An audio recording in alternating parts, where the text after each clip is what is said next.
Jesus, Divino Mestre, Senhor, nesse momento, ao iniciarmos o nosso curso, pedimos que a vossa bênção desça sobre todos que aqui estão presentes, bem como os espíritos ligados à codificação da doutrina espírita, a que venham nos acompanhar em nosso trabalho. Crie, Senhor, uma ambiência favorável, já que a palestra de hoje é sobre a vossa vida no mundo, quando da sua encarnação e como a concebemos. Eleva o padrão vibratório de todos os presentes, dos meus queridos alunos, e que eles, nesses momentos que aqui nos encontramos juntos, esqueçam dos seus problemas pessoais, familiares, esqueçam do mundo que fique lá fora, para que aqui, juntos e unidos, pensemos tão somente na nossa parte espiritual, espíritos que somos. Assim, amado Mestre, pedimos que mais uma vez abençoe o nosso trabalho, em vosso nome, Jesus, e em nome de Deus Onipotente, damos por aberto o nosso curso no dia 28 de novembro do ano 2011, pela graça de Deus.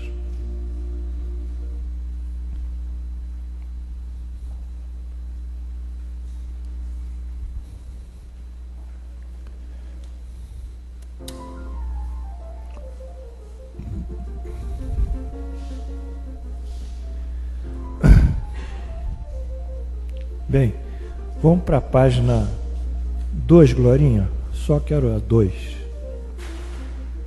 Página 2. As fases.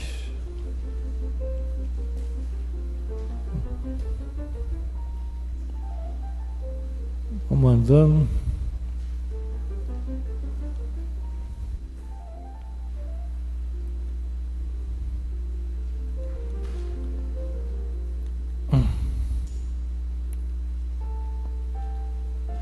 Aí, mais um pouquinho. Aí, pronto. Tá bom. Então, na aula passada, nós tivemos a oportunidade de descrever 2 fases da missão de Jesus. A primeira, que foi traduzida pelos fenômenos mediúnicos, que foram os efeitos físicos e inteligentes que Jesus produziu. E lembramos-nos naquela época do primeiro efeito físico que ele deu, que foi as bodas na cidade de Caná, na Galileia, em que ele transforma a água em vinho. Então, esses sinais foram importantes no sentido da cultura judaica de então, achar que o Messias teria que dar sinais, ou seja, os fenômenos mediúnicos. E isso autenticaria o próprio Messias como o enviado, o ungido. Então, na primeira fase, ele produz esses fenômenos físicos, não porque ele era um fã propriamente, ou queria se notabilizar por isso. Ele sabia que na condução da sua missão, ele tinha que passar por essas fases. Era toda uma reencarnação programada, o que nós chamamos de mapa reencarnatório. Então, nada disso surpreende a quem estuda, nem a própria crucificação, que é mais uma etapa desse processo. Antes de Jesus encarnar, já havia um plano de Deus necessário à sua vinda, ao cumprimento da sua doutrina, da divulgação dos ensinamentos, enfim, já era algo bem estabelecido e consolidado. Então, nessa primeira fase, dentro desse processo messiânico, ele registra os sinais. Na segunda fase, ele trabalha propriamente, depois de ser identificado como Messias, são os seus ensinamentos evangélicos. E não só ensina, como também ele exemplifica. Então a teoria dele é a própria prática. A teoria dele é a prática. Ele tem a teoria, mas ele consolida a teoria no exercício da sua função. E a base, sobretudo, desses ensinamentos evangélicos é pela primeira vez em que ele mostra que o amor a Deus deflui sobre o amor ao próximo. Então ele trabalha todo o sentimento de amor a Deus numa ressonância ou numa decorrência que leva ao amor ao próximo. A sublimitude de Jesus está justamente nesse princípio, amor a Deus sobre todas as coisas e o amor ou amar ao próximo. Então essa fase vai marcar a presença de Jesus mais que todas as outras, porque as outras podem ser contestadas por um agnóstico, por um crítico, por um ateu, mas os ensinamentos morais dele são esses e permanecem até hoje. E eles que alavancaram mais tarde a doutrina espírita. Então nós vamos hoje trabalhar a terceira fase, que é a ressurreição e as aparições de Jesus, ele mostrando que o Espírito transcende a morte, a transcendência do Espírito, que vai dar a Jesus um novo selo em relação àquilo que ele dizia, a própria ressurreição e as aparições. Então vamos pular aí para a terceira fase. Página 7. 7. Essa aqui, muito bem. Vocês vão me acompanhando, nós vamos devagarzinho. Nós não temos pressa. Jesus, a ressurreição e as aparições após a morte. Terceira fase. É o maior dos aparentes milagres nos capítulos da vida de Jesus. É o maior, sem sombra de dúvida. Embora pela morte Jesus perca o seu corpo físico, ele ressuscita ao materializar-se perispiritualmente. O fenômeno da materialização é uma condensação do perispírito, né? Por isso que ele se torna visível e pode ser tocado, tangível. Então, nesse momento, Allan Kardec ele faz um comentário sobre a duplicidade de corpos que Jesus teve. O corpo físico como encarnado e o corpo perispiritual pós-ressuscitação, o corpo perispiritual materializado. E nos diz o seguinte, professor Kardec: a estada de Jesus na Terra apresenta dois períodos, o que precede e o que se seguiu à sua morte. Dividiu em dois períodos, o período pré-morte e o pós-morte. No primeiro, desde o momento da concepção até o nascimento, tudo se passa pelo que respeita a sua mãe, como nas condições comuns, ordinárias da vida. Então é um nascimento normal, quer dizer, uma concepção normal no nascimento normal de um ser humano. Desde o seu nascimento até a sua morte, tudo em seus atos, na sua linguagem, nas diversas circunstâncias da sua vida, revela os caracteres inequívocos da corporeidade. Quer dizer, tudo leva a concluir que Jesus tinha um corpo físico. Porque a corrente dentro da doutrina espírita, que não é mais nem espírita, que acha que Jesus teria um corpo fluídico, que é um absurdo. Mas aqui o professor, ele coloca muito bem isso. Bom, depois da sua morte, ao contrário, tudo nele revela o ser fluídico. Então ele tem um corpo perispiritual aqui e lá na encarnação um corpo físico. Após o suplício de Jesus, seu corpo se conservou inerte e sem vida. Foi sepultado como são comumente os corpos e todos puderam ver e tocar. Tocaram no corpo físico, extinto, morto. Após sua ressurreição, quando quis deixar a terra, não morreu de novo, seu corpo se elevou, desvaneceu e desapareceu, sem deixar qualquer vestígio, prova evidente de que aquele corpo era de natureza diversa do que pereceu na cruz. Ou seja, depois de ele aparecer, da aparição dele, em dado momento ele conversa com os apóstolos e seu corpo se desvanece, igual uma cortina de vapor. Se torna volátil e desaparece. Então aí já não é uma morte física, é o desaparecimento de um corpo perispiritual. E aqui a citação de Lucas. Aconteceu que, enquanto os abençoava, ia se retirando deles, sendo elevado para o céu.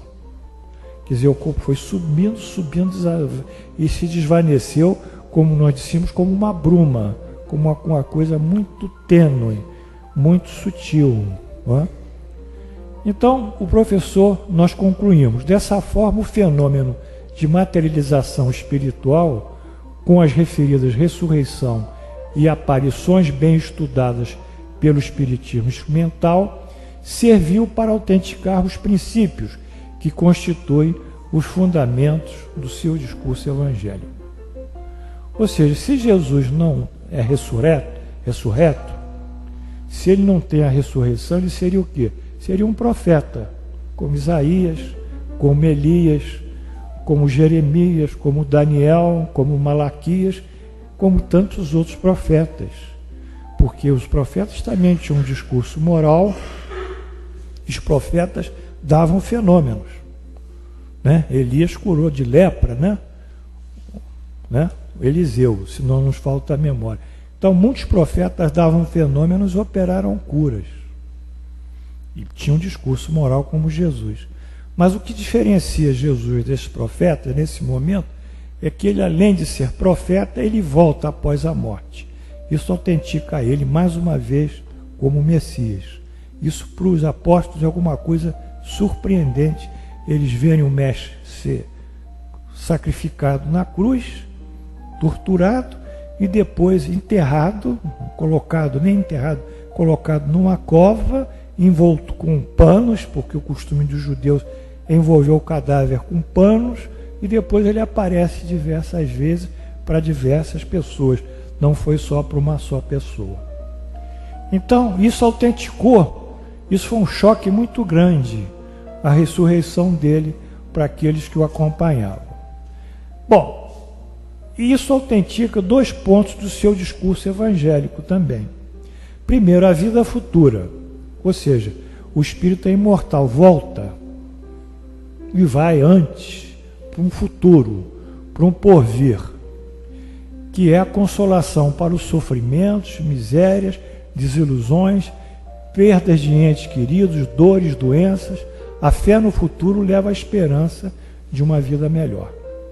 Então, ele mostra que os sofrimentos que estão sendo passados aqui na Terra são sofrimentos temporários e que vão ser extintos quando acabar a encarnação e sobrevirá uma vida muito melhor do que a vida aqui nesse mundo, que é a vida futura, onde a justiça divina atuará com toda a firmeza e todo o rigor.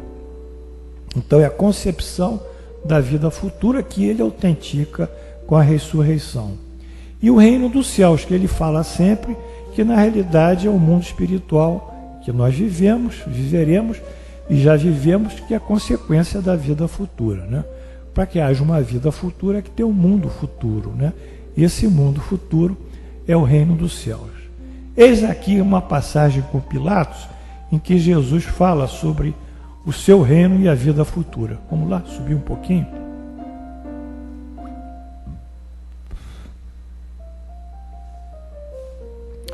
Pilatos, tendo entrado de novo no palácio e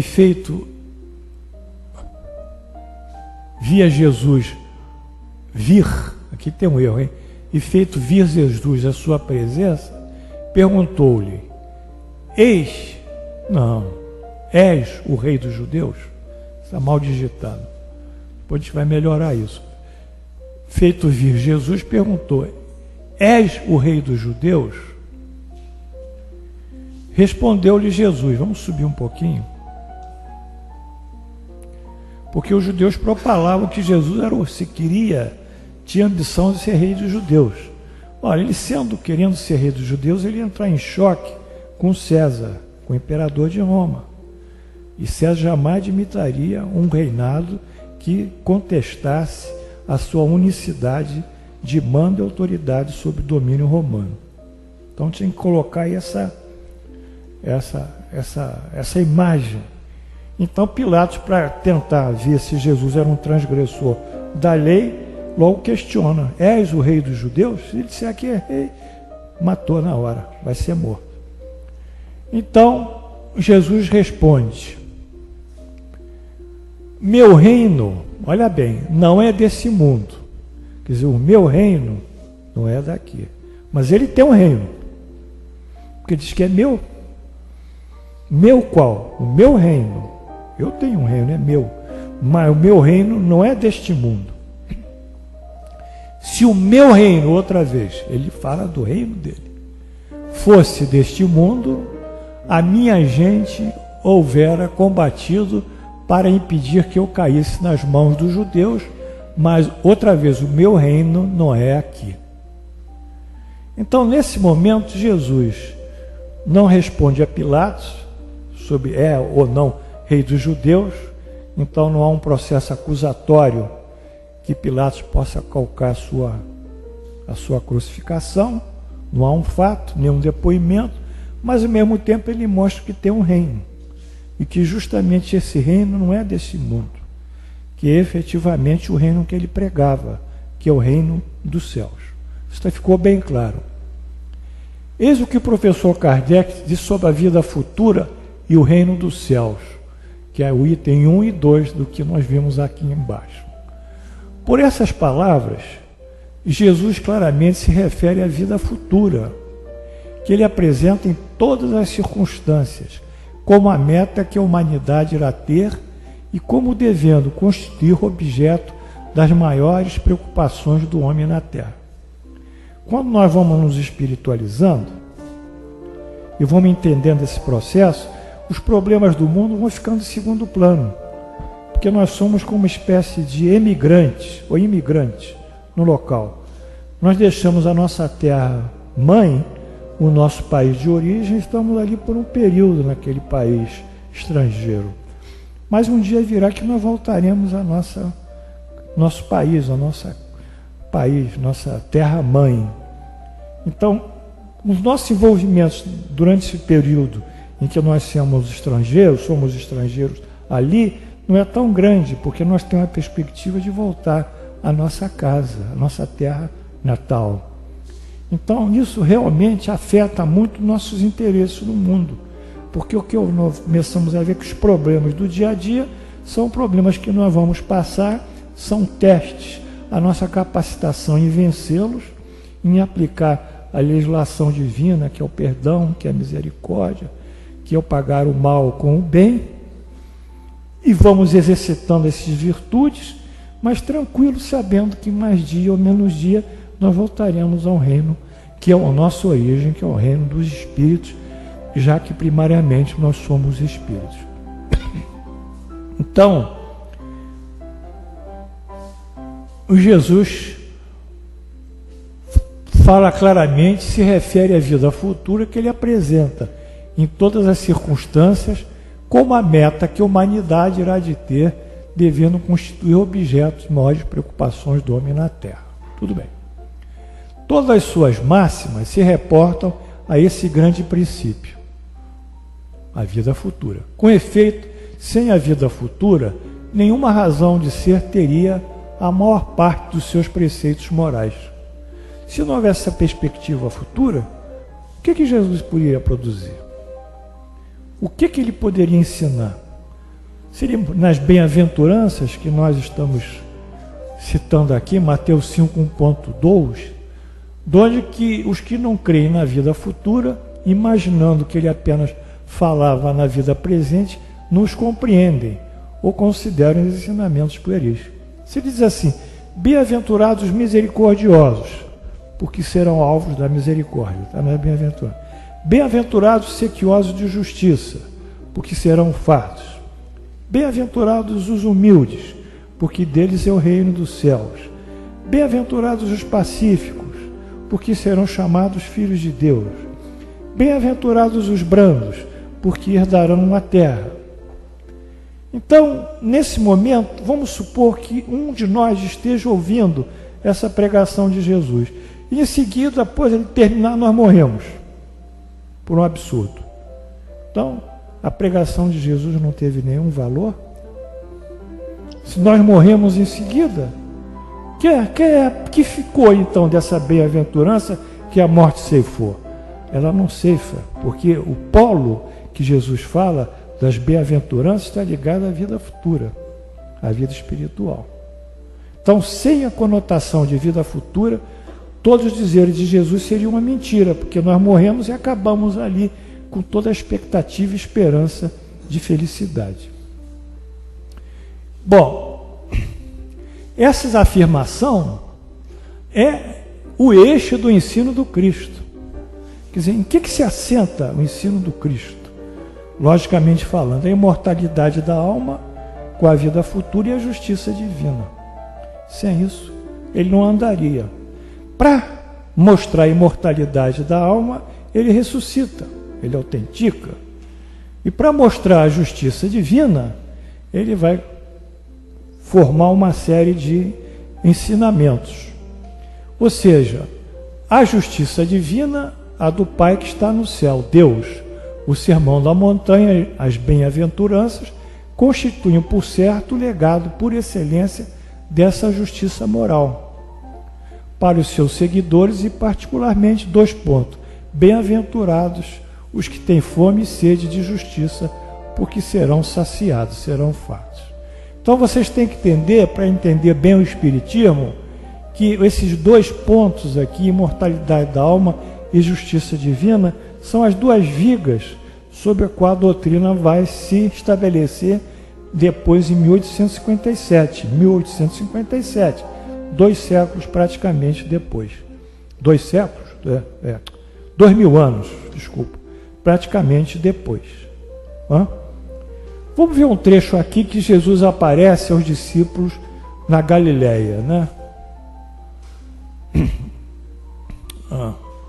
Após a ressurreição, Jesus já está ressurreto. Seguiram os 11 discípulos, já não eram 12 por causa de Judas, para a Galileia, para o monte que Jesus lhe designara. A gente supõe que teve algum médium que teve a evidência e a audiência, e que Jesus disse mediunicamente, ele captou mediunicamente a orientação do mestre para ir para esse monte. E quando viram, o adoraram, mas alguns duvidaram. Jesus, aproximando-se, falou-lhes dizendo: toda a autoridade me foi dada no céu e na terra. Toda a autoridade moral. Ide, portanto, fazer discípulos de todas as nações. Essa é a proposta dele, divulgar os seus ensinamentos, batizando-os em nome do Pai, do Filho e do Espírito Santo.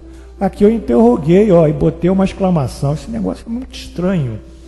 E eu vou observar isso, porque nunca Jesus falou na Santíssima Trindade. Nunca falou Pai, Filho e Espírito Santo. Quer dizer, isso vem, não sei de onde, mas vem de algum lugar, mas dele não vem.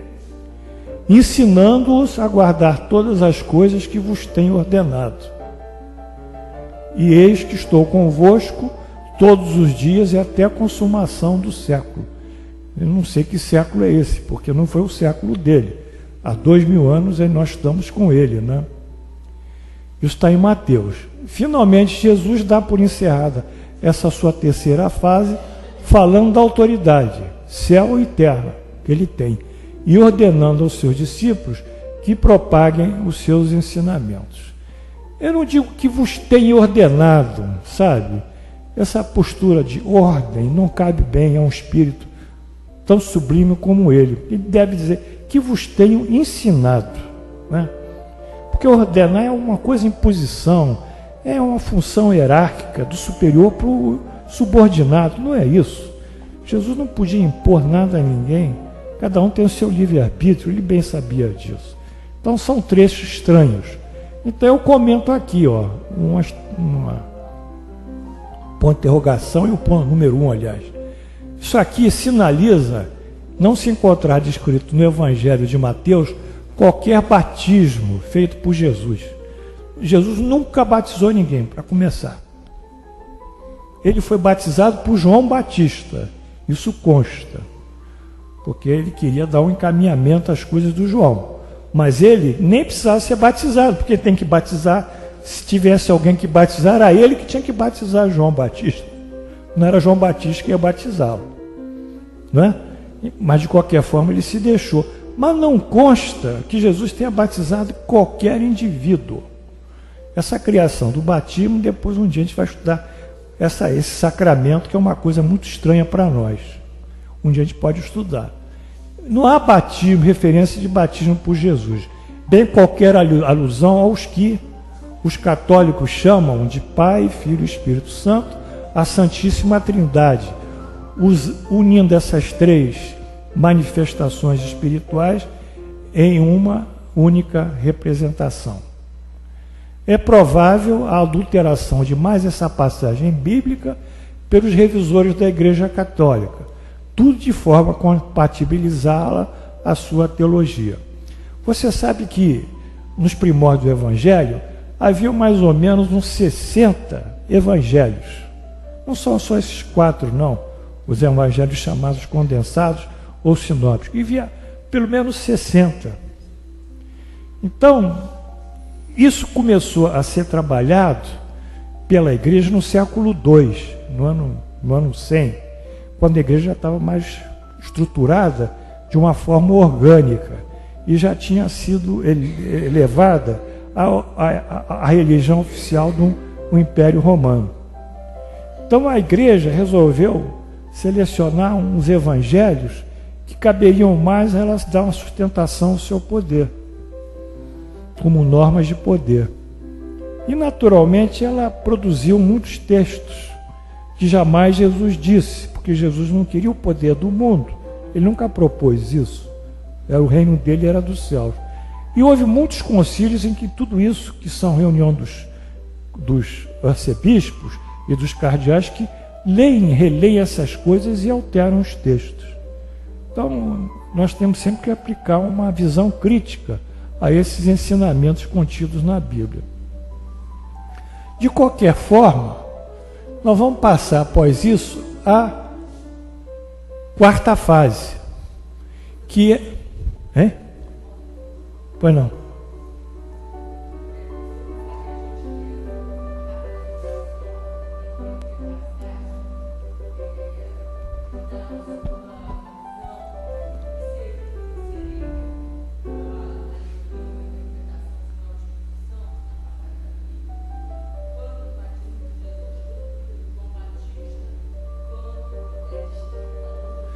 Eu falo para você em outra oportunidade, porque não está no ponto, eu não posso fugir da orientação, né, da pauta da aula, mas a gente responde depois. Isso não vai ficar sem resposta. Bom, na quarta fase, aqui vai a realizar a promessa do envio do Consolador, que é o Espírito da Verdade, que comanda o aparecimento do Espiritismo.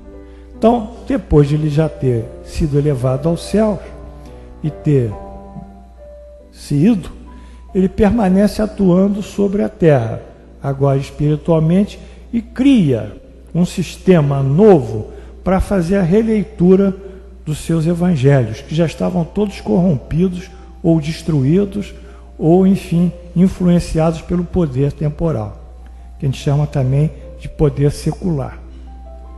Então, nessa fase, Jesus diretamente participa, porém agora do mundo espiritual, que se encontra e participa na qualidade de espírito, o mais puro de quantos tem aparecido na terra. O Espírito Divino o animava. Essa é uma resposta dos Espíritos, que consta do Livro dos Espíritos, sobre quando Allan Kardec pergunta quem é Jesus. Aí diz: o Espírito mais puro de quantos tem aparecido na terra, o Espírito Divino o animava. Bom, vamos ver o texto correspondente sobre a promessa do Consolador, que é um texto clássico para vocês, que está em João 14, 15 a 17 e 25. Diz o seguinte: se me amais, guardai os meus mandamentos.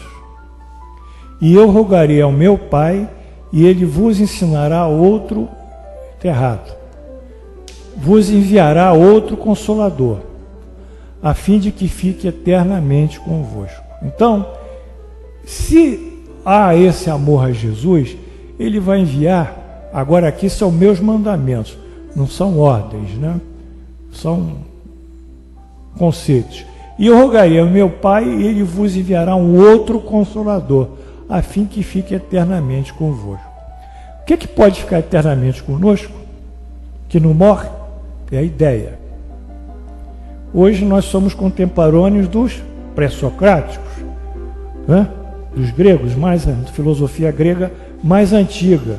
Por que somos contemporâneos? Porque nós temos acesso aos seus escritos. Então, se alguma coisa que é eterna e fica conosco, é justamente o pensamento, a ideia. Então, ele vai ver alguma coisa que ficará conosco eternamente, a doutrina, os ensinamentos. Ficará convosco, estará em vós. Por que fica conosco? Porque nós absorvemos essa ideia e sabemos dela. Porém, o Consolador, que é o Santo Espírito, que meu Pai enviará em meu nome, vos ensinará todas as coisas e vos fará recordar tudo que vos tenho dito. Então vamos ver esse termo aqui, as coisas, e recordar tudo que vos tenho dito.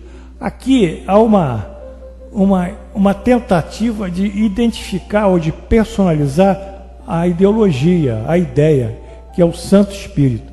Nós temos que entender que não é um espírito, é ensinamentos. Aqui também há algum tipo de coisa que não fica bem para nós.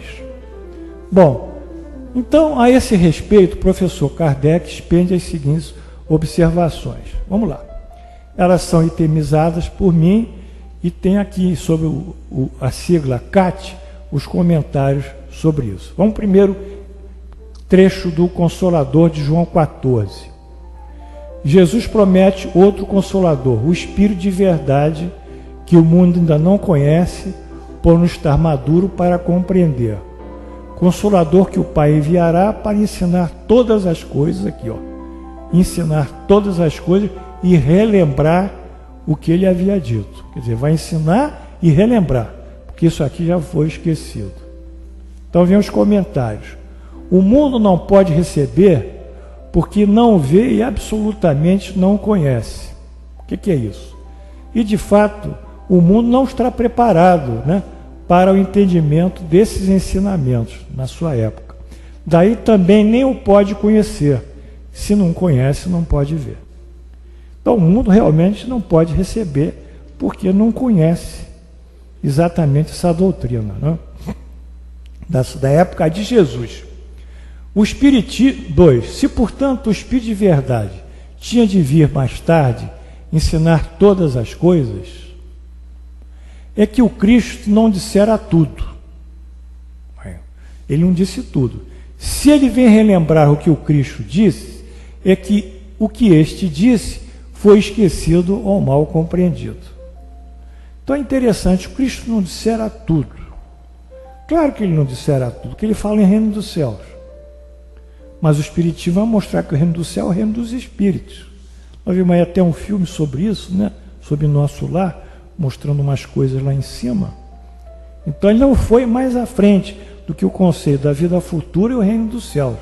Mas o Espiritismo vai abrir o que é o reino dos céus. Quer dizer, vai dizer mais do que ele disse, mas dentro do que ele disse. E relembrar o que ele disse, porque o Espiritismo não pode sair do discurso de Jesus. Bom, recordar tudo o que vos tenho dito, ou seja, parte dos ensinamentos de Jesus foram bem explicitados, claro. Porém, os que ouviram e posteriormente o dele se esqueceram. Então, alguma coisa fora das parábolas ficou ao nosso acesso. Mas mesmo isso foi esquecido ao longo desses 2000 anos. O Espiritismo vem na época predita cumprir a promessa do Cristo. Preside o seu advento, o Espírito da verdade, que é o Consolador prometido. Ou seja, o Espírito de verdade é o verdadeiro responsável pela implantação do Espiritismo. Não tem dúvida também, de acordo com as mensagens recebidas por Allan Kardec. Esse Espírito de verdade, que é o próprio Jesus, né? Ou um pseudônimo de Jesus, é o Jesus, pode ser ele falando muitas vezes, pode ser um preposto dele, não interessa. Interessa que a ideologia seja mantida, tá? Na espiritualidade não interessa se é A ou se é B, interessa que os espíritos, todos eles tenham o mesmo princípio ideológico e verbalizem da mesma maneira.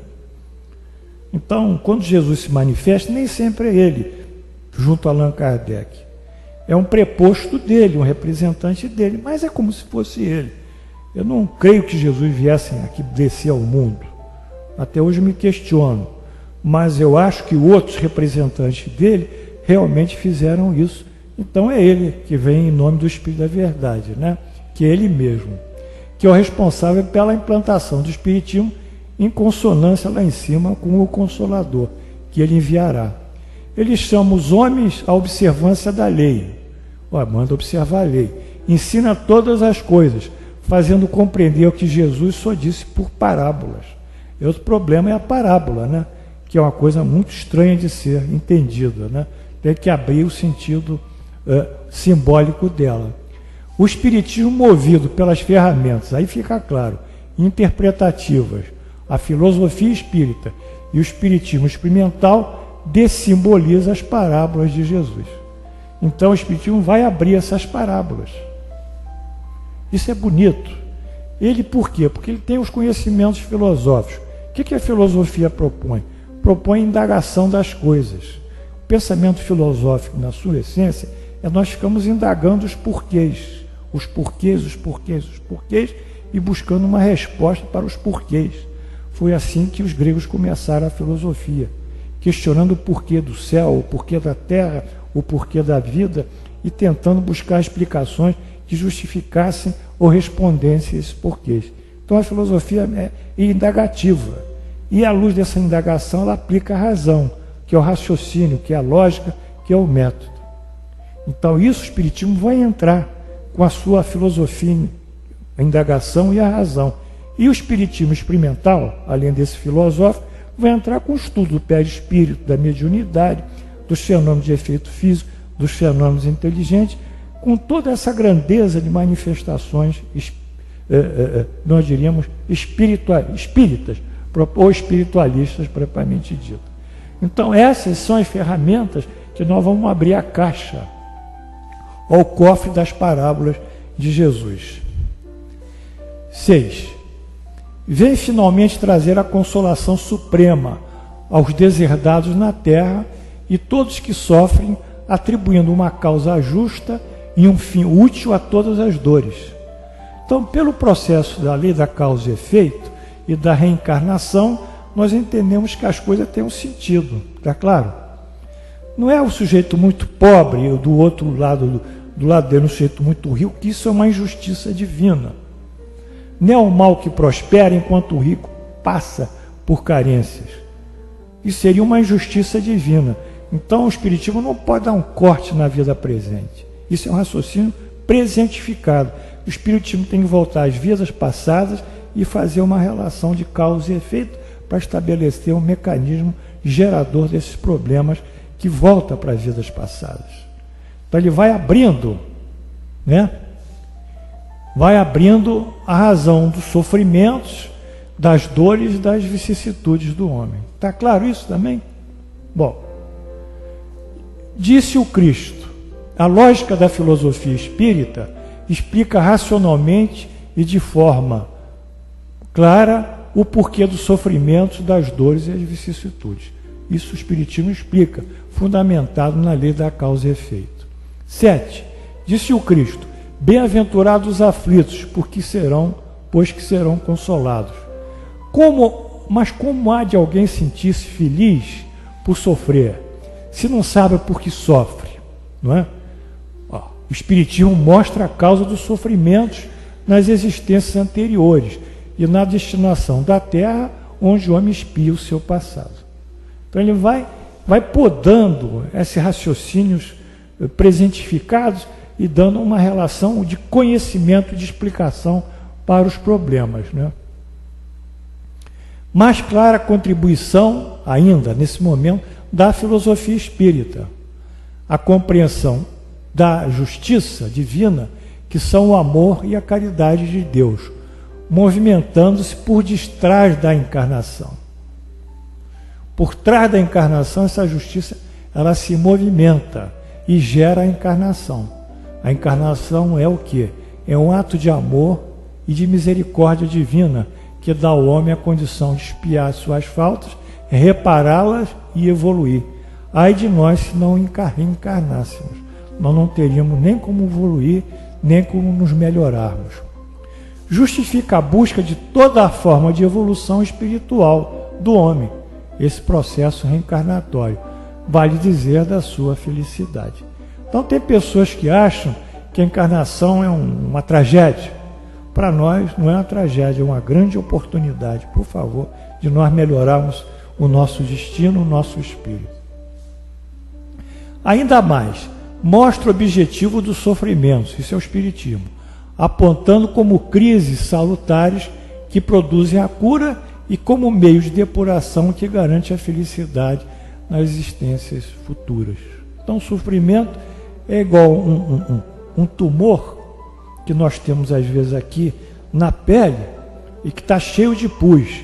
Então, quando nós lancetamos ele e botamos um dreno, o pus sai, né? Expurga, nós dizemos isso em medicina. Então, é um tumor que expurga, que traz a infecção para fora e que depois de resolvida a infecção, nós voltamos à saúde. Então, nós temos que expurgar os nossos tumores espirituais, que são essas viciações e erros cometidos frente à lei do amor e da caridade. Então, continua. O homem compreende que mereceu sofrer e acha justo o sofrimento. Sabe que este lhe auxilia o adiantamento e o aceita sem murmurar, como o obreiro aceita o trabalho que lhe assegurará o salário. Então, nós vamos entendendo que não há razão para se queixar das coisas. Todas elas têm uma inteligência por trás dela. Por trás da encarnação, tem uma inteligência fazendo a gestão de todas as nossas vidas na felicidade ou na dor. Então, nós vamos entender isso. Diz-nos Allan Kardec, a completa felicidade prende-se à perfeição. Isso está lá no céu e inferno. Isto é, a purificação completa do espírito. Quer dizer, a felicidade depende da purificação nossa espiritual. Toda imperfeição é, por sua vez, causa de sofrimento e de privação de gozo. Do mesmo modo que toda perfeição adquirida é fonte de gozo e atenuante de sofrimento. E lá no livro No Céu e Inferno ele fala muito bem isso, num item chamado Causas Penais da Vida Futura, né? Código Penal da Vida Futura. A gente pode botar assim: perfeição é igual a felicidade, imperfeição é igual a sofrimento. Não tem como. Quanto mais perfeitos, será igual a mais sermos felizes. Quanto mais imperfeitos, será igual a sermos infelizes. Então, isso são condições básicas, é uma espécie de equação da nossa própria vida espiritual. O Espiritismo lhe dá fé inabalável no futuro e a dúvida pungente não mais se lhe apossa da alma. Nós temos uma fé inabalável na justiça divina. Quem estiver sofrendo tem que parar e pensar que a gestão de tudo no mundo é uma gestão de Deus. Que essa justiça divina que procede essa gestão, ela é absolutamente correta em tudo.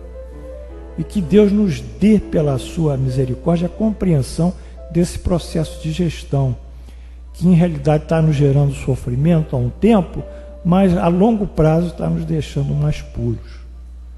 Então nós temos que compreender esse processo que a justiça divina atua. Não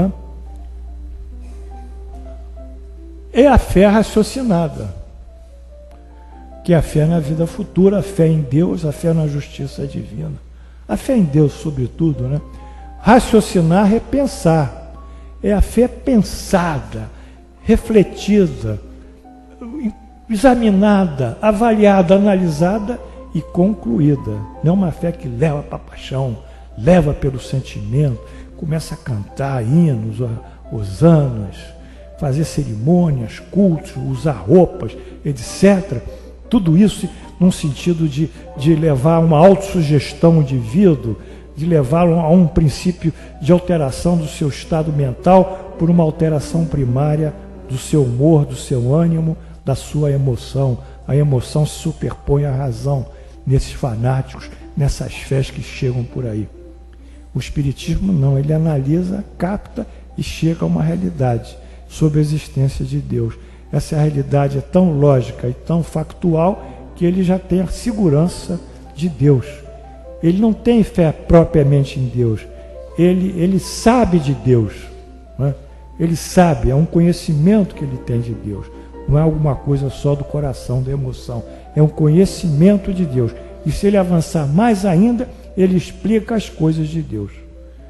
Então, a nossa fé, que é a fé do Espiritismo, que ele diz fé raciocinada, é só aquela que pode enfrentar face a face a razão ao longo dos tempos. Quer dizer, o processo de evolução do homem, a nossa fé, por mais que se descubra coisas novas, partículas subatômicas, que se derrogue a teoria do Einstein, como a gente está vendo hoje, que não é a velocidade máxima da Terra, não é mais 300 mil quilômetros por segundo, segundo lá Einstein na sua relatividade. Parece que o neutrino, que é uma partícula que não é o fóton, que ele calculou a luz pelo fóton, é um neutrino, vai a mais de 300 mil quilômetros por segundo. Não importa, nós vamos cada vez vamos avançar mais. Sabe por quê? Porque a ciência é a nossa aliada. Nós não temos nenhum problema com a ciência. Quanto mais a ciência avançar, melhor para nós. Ela vai definir exatamente o que o Espiritismo propôs. Bom, a fé raciocinada carrega a linha lógica e consequente das nossas ações, quer dizer, que se projetam para o futuro, os da vida presente, os da vida espiritual e das novas encarnações. Então essa fé vai mostrando que a justiça divina vai nos levando para o futuro, no bem ou no mal que nós geramos. Assim o tempo é o bom amigo do espírita, que sabe fazer da sua leitura do tempo, compreendê-lo e trabalhá-lo para a sua evolução. Eu queria que vocês entendessem isso. O tempo é nosso amigo. Há um provérbio latino que eu gosto muito de citar, que diz assim: e ainda não se pôs o sol de todos os dias. Está naquela crise imensa, os problemas estão surgindo de uma forma às vezes quase simultânea, a gente perde a capacidade de administrar, cai um outro aqui, ali, acolá, a problemática é grande. A gente passa e pensa, e ainda não se pôs o sol de todos os dias, ou seja, ainda não acabou o dia. O amanhã vai trazer a resposta daquilo que eu solitariamente quero resolver. Eu vou deixar que Deus, se Ele controla esse universo todo, controla esse cosmos, esses espaços siderais, com a sua inteligência equilibra os astros todos, no movimento orbital, enfim, tudo aquilo que existe, de tão grande, tão impressionante. Por que Ele não vai resolver o meu problema? Quem sou eu para querer resolver isso sozinho? Solta para Deus, reza e pede. Vai chegar um momento que as coisas virão. Mas se a gente quer impactar o problema com a nossa ação pessoal e achar que nós vamos resolver, aí nós caímos no caminho errado. Então ainda não se pôs o sol de todos os dias. Deixa andar um pouco, o tempo é nosso amigo. Vamos rezar e jogar com o tempo, e as coisas então insolúveis vão se tornar solúveis. As que não podem ser equacionadas vão ser resolvidas. Então, dando-lhe a ver do alto as coisas, a nós, do alto, a importância das vicissitudes terrenas, some-se no vasto e esplêndido horizonte que ele faz descortinar, que esse novo dia, a perspectiva de felicidade, que nos dá a paciência, a resignação e a coragem de chegarmos ao fim do caminho. Para que nós possamos vencer uma adversidade, Nós temos que ter essas qualidades, temos que ter a fé na vida futura, a fé em Deus. Temos que ser resignados, entender que aquele é um processo. Quebrou o braço, não vai ficar um mês com o braço na tipóia? Vai. Não tem que deixar fechar a fratura? Tem. Vai ficar reclamando que está com um mês na tipóia? Não. É um processo da natureza. Tem que dar um mês para fechar a fratura. Então, nós temos que jogar com essas coisas. Nós temos que resignar. Ou vai querer jogar vôlei com o braço quebrado? Não vai por aí. Não vai andar. Então, nós temos que ter essa fé, temos que ter essa resignação e temos que ter a paciência, a temperança, esperando que as coisas se modifiquem. Bom, comparativamente à vida no mundo espiritual, a da Terra é muito pobre, cheia de viciações e sofrimentos. Essa comparação se assemelha a de um náufrago, que nós vivemos aqui na Terra, isolado numa ilha que nós estamos isolados na ilha Terra, no planeta Terra, que alegremente estamos aguardando no horizonte o perfil da embarcação que nos irá resgatar para o continente, para a melhor vida. Então nós estamos esperando. Vai chegar um momento que nós vamos ser resgatados. Bom, popularmente diz a máxima: quem espera sempre alcança. Isso é a máxima. O espírita, por saber da vida futura, minimiza as adversidades da Terra. Então as coisas não são tão ruins assim, não. Já a nossa visão é diferente. Só a forma de ver a desgraça, a tragédia, o problema, já coloca ele menorzinho do que ele é. Nós não ficamos espantados, nem deixamos nos levar pelo pânico e pela desesperança. Então, o Espiritismo realiza o que Jesus disse lá em cima no Consolador Prometido. Ou seja, primeiro, conhecimento das coisas, fazendo que o homem saiba de onde vem, para onde vai e por que está na Terra. Então, primeiro item que nós entendemos: atrai para os verdadeiros princípios da lei de Deus, porque ele está todo calcado na doutrina de Jesus. E consola a nós, nos consola pela fé e a esperança. Bem, então, essa foi a fundamentação que o Espiritismo veio trazer, baseada lá em Jesus, tempos atrás, na vida futura e no reino dos céus. Então nós estamos vendo que o Espiritismo não é o fenômeno é uma fase do Espiritismo, assim como Jesus não são os sinais. Nessa quarta fase da ressurreição, espíritos superiores, João Evangelista, Santo Agostinho, Vicente de Paulo, São Luís, Sócrates, Platão e outros participam da obra do Espiritismo como modernos apóstolos da verdade, porque está lá no Livro dos Espíritos, eles assinam essa mensagem. A Jesus cabe propriamente a liderança e uma orientação, e que ele faz sob pseudônimo Espírito da Verdade. Assim nos dizem espíritos superiores, esses aqui, Platão, Sócrates. Os espíritos anunciam que chegaram os tempos marcados pela providência para uma manifestação universal, e que, sendo eles os ministros de Deus e os agentes da sua vontade, têm por missão instruir e esclarecer os homens, abrindo uma nova era para a regeneração da humanidade. Preste atenção o que eles disseram. Vamos ver mais uma vez. Eles são os agentes da sua vontade, da vontade de Deus, os ministros. E qual a missão dos espíritos? Instruir, tem que estudar. Esclarecer, tem que pensar. Os homens, pela instrução, pelo esclarecimento, que vai gerar o amor, sobretudo, e vai abrir com isso que uma nova era para a humanidade se regenerar. Ou seja, sair desse problema do mal que prevalece sobre o bem, quando hoje estamos no mundo, e para sair para a prevalência, mudar do bem sobre o mal. No momento, a Terra é um planeta de expiação, mas quando o bem prevalecer, se tornará em regeneração. Para que se regenere, tem que haver instrução, esclarecimento e amor. Sem isso não será possível.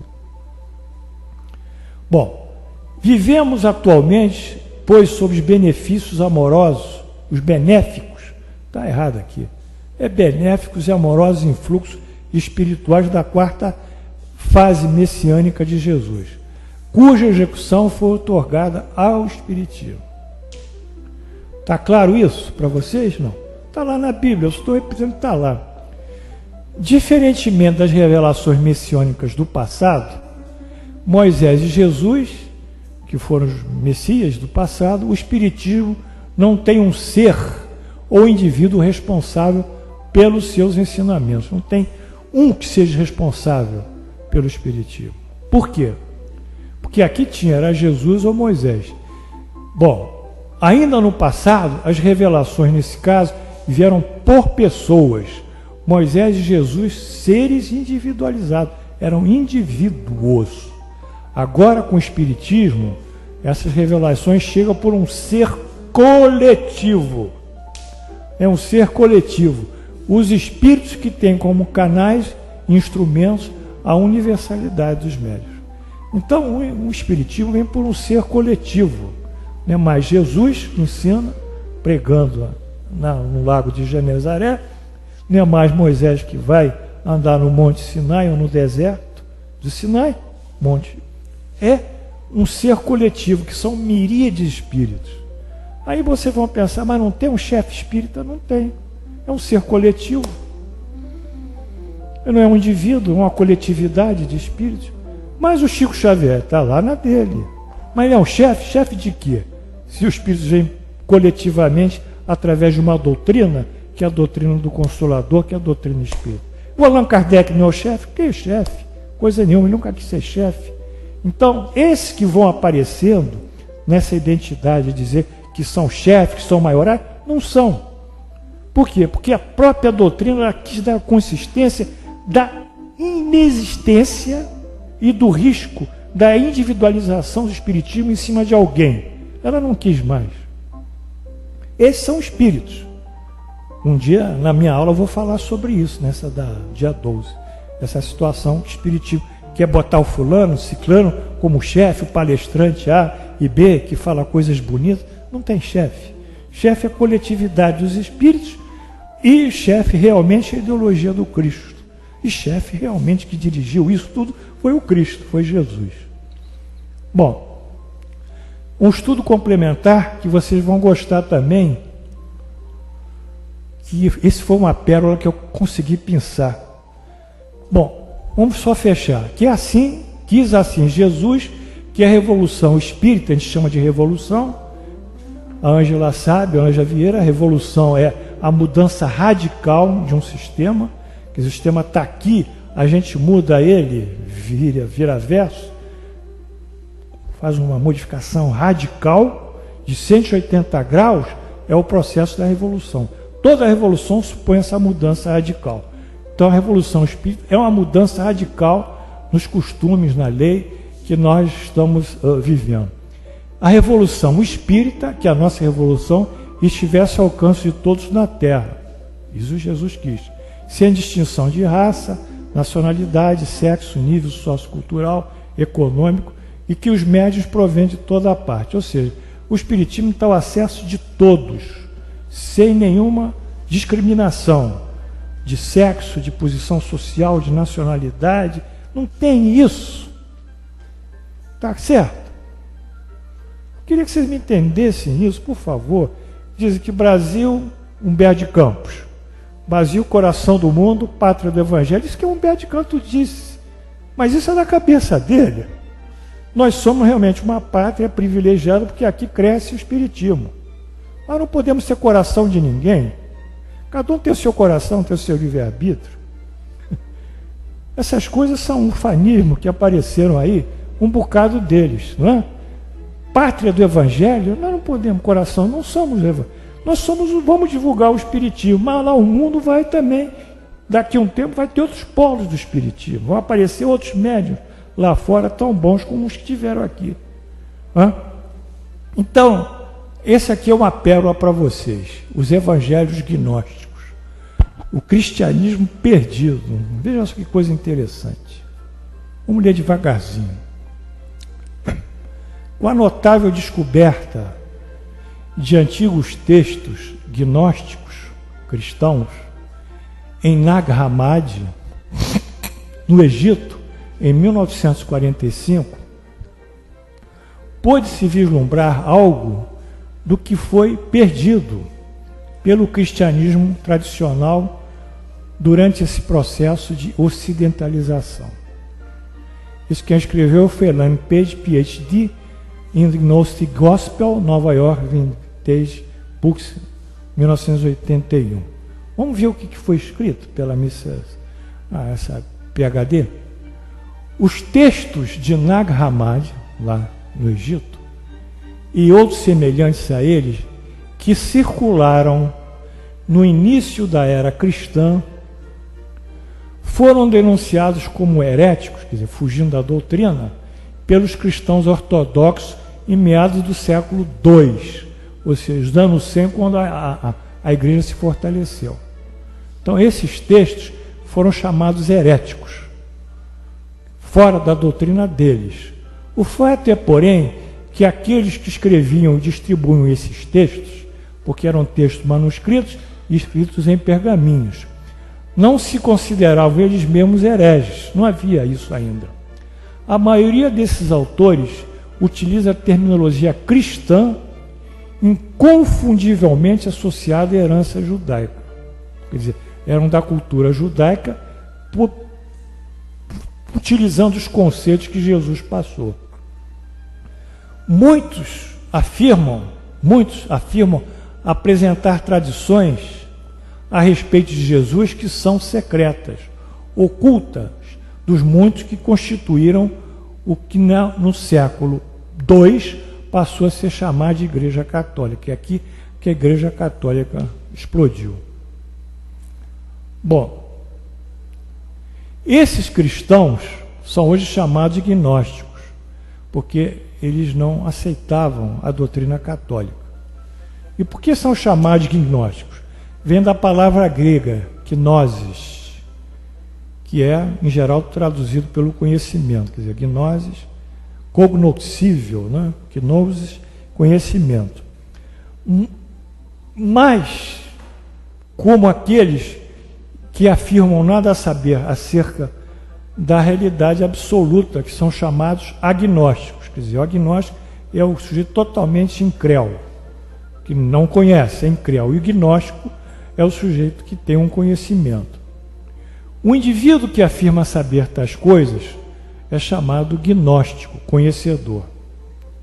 Mas a gnose não é primordialmente um conhecimento racional, na época dessa seita.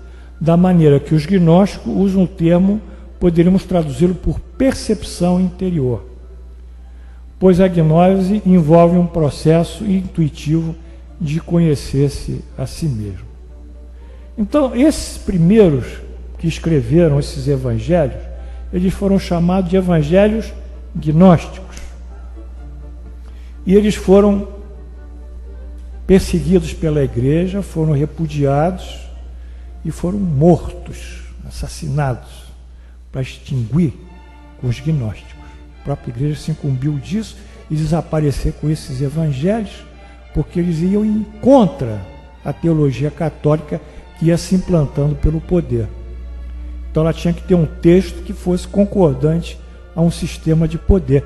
E esses evangelhos gnósticos, eles traziam Jesus como eles entenderam nos primórdios do cristianismo antes da criação da Igreja Católica, porque é um período que precede a Igreja Católica, ela só é criada nos anos 100, e esses 100 anos primeiros, né? De acordo com os mestres gnósticos, conhecer-se no nível mais profundo é simultaneamente conhecer Deus. Esse é o segredo da gnose. Ou seja, isso é mais ou menos o que Lucas diz. Lucas, se não me engano, 5,17. E eis que o reino de Deus está em vós.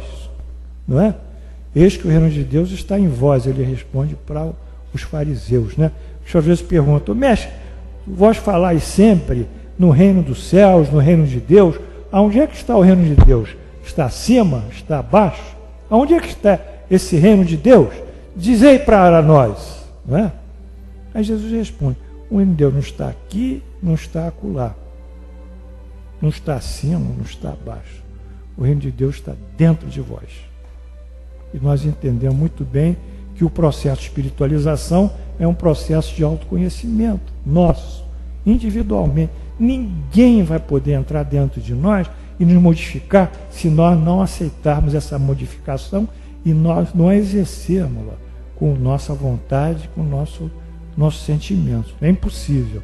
O reino de Deus está em nós. E essa era a proposta dos evangelhos gnósticos. Porque estando dentro de você, dentro do Valtinho, que é bem-vindo hoje depois da cirurgia, enfim, se estiver dentro de nós, para que serve o padre? Qual é a do padre? Qual é a do clérigo? Vai ser o intérprete de Deus? Não tenho nada com você, clérigo. Você não pode ser meu intérprete. Eu que tenho que chegar a Deus por mim mesmo. O reino de Deus está dentro de mim, eu tenho que buscar meu eu divino, meu aspecto divino, meu eu superior. É um processo de autoconhecimento. Ah, não, ser um herético, você tem que frequentar esse culto aqui tantas vezes, etc. Esse ritual, botar essa roupa, seguir esse sacramento, seguir essas normas, senão você vai para o inferno. Então, realmente, isso não dava. Não podia sobreviver a essa pressão institucional religiosa. Bom, mas o que diz os evangelhos gnósticos também? O Jesus vivo que aparece nesses textos dos evangelhos gnósticos fala em ilusão e iluminação. Preste atenção, eles falam, nós estamos iludidos com o mundo e nos iluminarmos pelo conhecimento, vencendo a ilusão do mundo. Não fala em pecado, não fala em arrependimento, como Jesus no Novo Testamento. A palavra pecado e arrependimento são coisas meio estranhas, sabe? Para os evangelhos gnósticos. Eles querem que nós façamos a entrada dentro de nós mesmos e fortalecemos o nosso eu divino. Que nós começamos esse processo de conhecimento. Esse tal de pecado foi para macerar os indivíduos, obrigando eles a viver um sentimento de culpa, Humberto. A pior coisa é um cara no sentimento de culpa. Ele não anda, ele perde a autoestima dele, ele vira um escravo daquele sentimento. Aí é bom você tutelar, dizendo que você vai tirar ele da escravidão, que é a culpa dele. Mas se não existe culpa, ele vai sair por um outro lado, vai sair pelo lado de se reabilitar a si próprio. Então esses evangelhos, eles não têm essa ideia de ilusão, de culpa, né? Em vez de ter vindo para nós salvar do pecado, Jesus, ele veio como guia que abre o acesso para o entendimento espiritual. Isso foi tão bonito, porque se a gente pegar a pergunta sobre Jesus, que a gente vai ver, quando Allan Kardec pergunta ao Espírito, que é Jesus? Não é ele fala quem não, quem é Jesus, se não me engano? Que é Jesus? O Espírito responde, é o modelo, é o guia e modelo. Ele veio para nos dar o caminho, para nos orientar. Eu sou o caminho, a verdade e a vida. Ele veio para nos fazer andar. Ele veio para nos bater.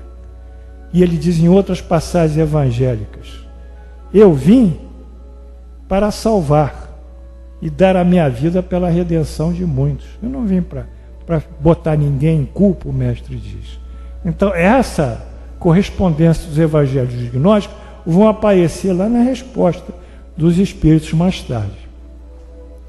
Os cristãos ortodoxos, quer dizer, que seguem rigidamente o código canônico, a teologia católica, que Jesus é o Senhor e o Filho de Deus. Negócio estranho, né? É o Senhor e o Filho de Deus. Ele é duas coisas ao mesmo tempo, de uma maneira única e singular. Ele permanece eternamente distinto do resto da humanidade que veio salvar. Jesus ele tem uma qualidade de filho e tem uma qualidade de Deus. Não dá para entender isso. Filho nós sabemos que ele é, mas Deus nós sabemos que só tem um. Não é possível. Então, ele veio o quê? Para a gente submeter a ele, sim, de amor e bondade, seguir os seus ensinamentos. Mas o grande desejo dele é que nós, um dia, seguindo ele, nos tornemos como ele. Então já começa a tirar o quê?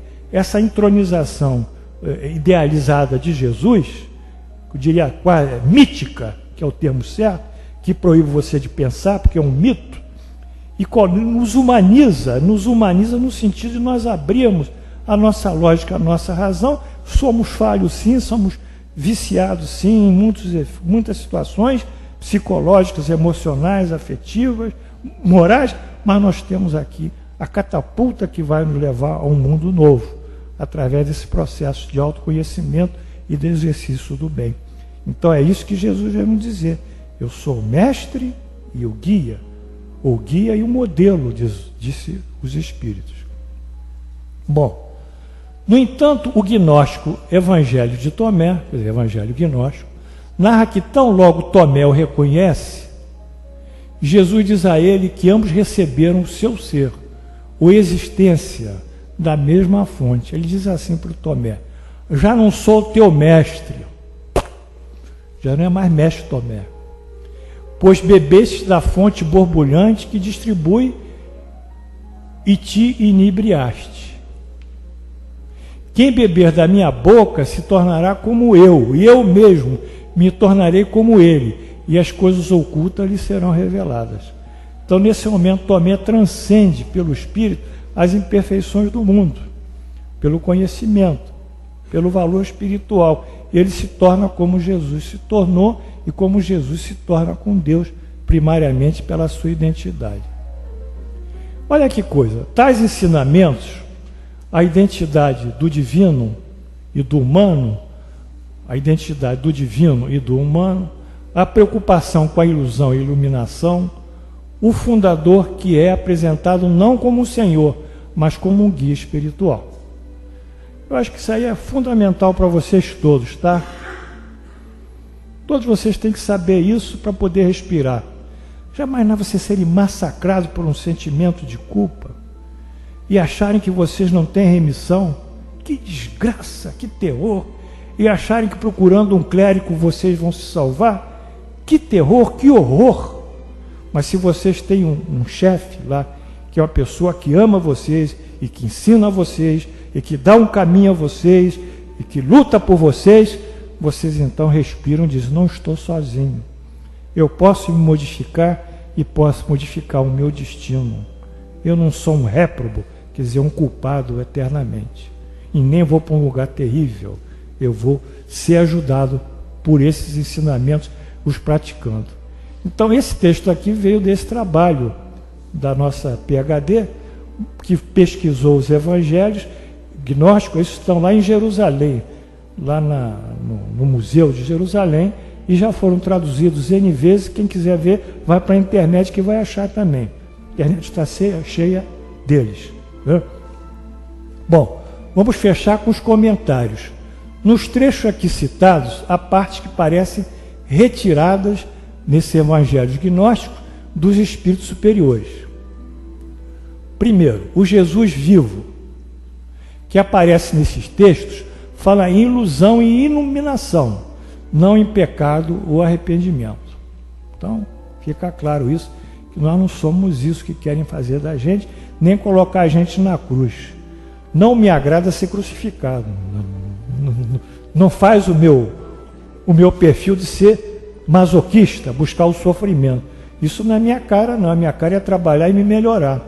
A cruz para mim não é uma boa. Não é por aí que eu vou melhorar sofrendo. Eu vou melhorar me modificando, né? O sofrimento me depura, mas eu tenho que me modificar em cima dele.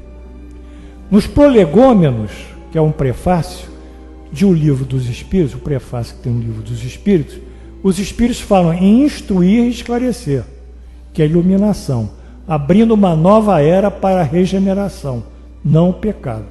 Está claro isso? Se vocês pegarem o livro dos Espíritos dele em Prolegômeno, está logo no início, obviamente, vocês vão ver que o nosso processo é de instrução e esclarecimento, e de lutar contra o erro, que é o nosso processo de regeneração. Jesus veio como um guia que abre o acesso para o entendimento espiritual. Essa é a verdadeira proposta. Jesus guia e modelo, que é a resposta à pergunta 625 do Livro dos Espíritos. Guia e modelo, guia espiritual. Portanto, nós concluímos: eis aí o Consolador, que é a doutrina espírita, fazendo recordar tudo que Jesus efetiva e realmente disse, e voltando às origens do cristianismo, tal como foi criado por Jesus. Então, nós queríamos fechar essas 4 fases que vocês viram. Eu acho que vocês saem aqui com a cabeça mais aberta, né, Glorinha? Não ficam tão assustados com as coisas.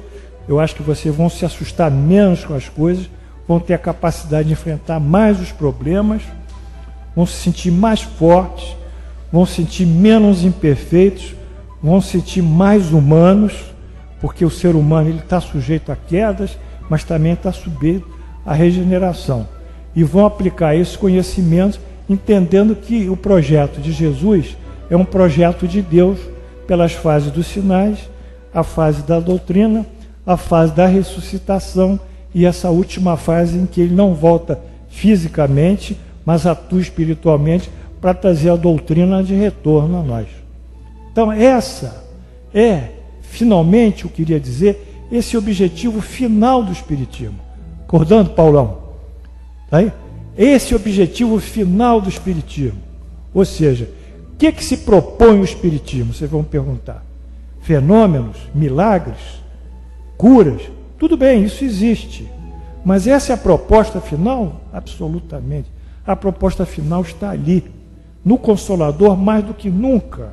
É nós relermos Jesus, fazermos uma revisitação dos textos de Jesus, buscarmos a moral do Cristo, modificarmos moralmente através de um estudo sistemático e numa prática do bem, e as coisas, olha, vão ser muito pouco traumatizantes ou muito pouco conflituantes sobre nós. Nós não estamos prometendo nada, nem o reino do céu, nem nada. Cada um vai andar no seu próprio caminho.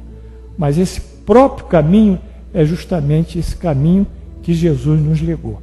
E que o Espiritismo hoje atualiza esse caminho. Então, era isso que nós queríamos passar nessas 4 fases. Nós vamos estar de volta aqui só no dia 12, porque na sexta a gente tem essa cirurgia aqui para fazer. Eu não enxergo nadinha com esse olho mais. Então, vamos fazer a cirurgia de catarata. No dia 5 nós não temos aula, mas no dia 12 então nós vamos ter uma aula muito bonita para vocês. Eu agradeço a todos aí a atenção. Sei que a aula é difícil, não tem problema. Você leva uma apostila e depois amanhã de manhã, com a cabeça fresquinha ainda da aula, releiam. Porque se deixar para ler daqui uns 2, 3 dias, vão esquecer. O bom aluno, ele pega o trabalho do professor e logo em seguida já faz a revisãozinha dele, enquanto aquela coisa está viva na cabeça, ele está se lembrando. Então é isso aí. A gente tem as referências bibliográficas, foram mais 18 referências. Então é isso que nós queríamos passar para vocês. E vamos à prece de encerramento.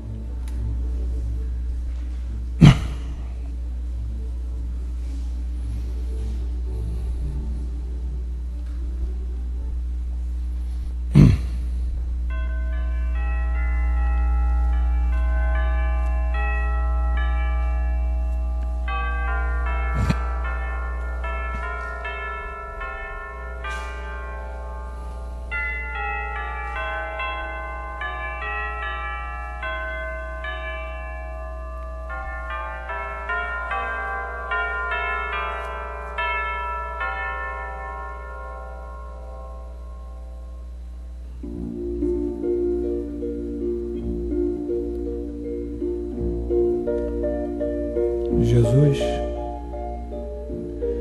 vemos aqui a vossa imagem sob o monte, cheio de relva ao redor e cercado por milhares de criaturas do povo, ouvindo a sua voz doce e mansa, porém tonalizada por uma energia indizível, indescritível, que vai dando a todos os ensinamentos das bem-aventuranças, qual uma luz que se abre no céu, do céu, ilumina todas as mentes presentes. Procuramos nessas 2 aulas ser fiéis aos vossos ensinamentos, dando de uma forma diferente como foi a sua vida no mundo e aqui é que ela se propôs. E quais as fases nessa divisão que produzimos para fins de ensino e de didática. Terminando esse ponto, pedimos que abençoe a todos os alunos, que eles saiam fortalecidos, consolidados na sua fé, na sua esperança. Saiba que é uma gestão extremamente justa de tudo que existe, tudo que se manifesta, desde as menores partículas do mundo, as partículas subatômicas, as primeiras manifestações de energia, até os planetas e os astros siderais de uma massa imensa. Tudo é gerido pela vontade e pela inteligência de Deus, diríamos pelo seu amor.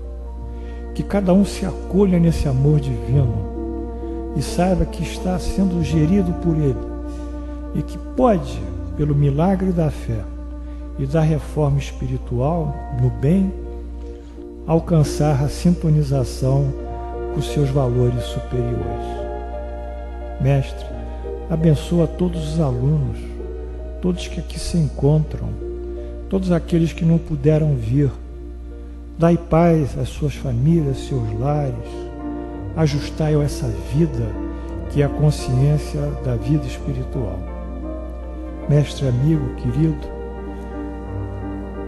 auxilia todos esses irmãos cujos nomes estão aqui nesse papel de radiação, aonde eles estiverem, que sejam ajudados no seu caminho, na sua vida pessoal, no seu trabalho, em tudo que lhe for necessário. Senhor, abençoe os irmãos desencarnados, que eles recebam aonde estiverem, também no mundo espiritual, a vossa ajuda. Assim, em vosso nome, Jesus, e em nome de Deus Onipotente, damos por encerrados os nossos trabalhos no dia 28 de novembro do ano 2011, pela graça de Deus. Assim seja.